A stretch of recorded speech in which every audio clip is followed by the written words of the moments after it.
Siapa sih yang belum kenal Satya Pale Gurkop? Kamu? Aku? Siapa sih? Ayo sini, mari-mari. Yang ada di Banda maupun di Bato, yang ada di Gurkop maupun yang ada di Medan. Oh, soalnya kita akan bikin cabang di mana-mana pun. Pokoknya teman-teman kalau main ke Sabang jangan lupa mainnya di Bato ya, di depan terminal. Ke depan lagi akan ketemu judulnya Satya Pale 24 jam di Sampul Ricis ya guys. Di sini kita bakal lihat abang-abang semua bakal menyiapkannya bumbu kacang secepat maksimal mungkin.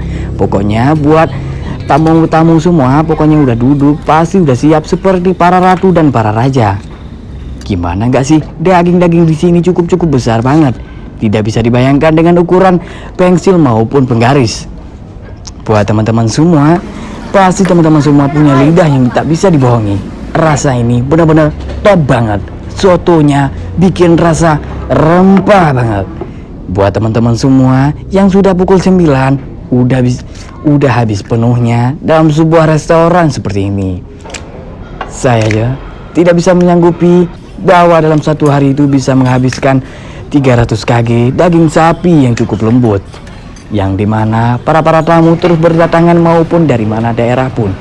Di sini rasa satenya tidak bisa dibayangkan, cukup enak banget.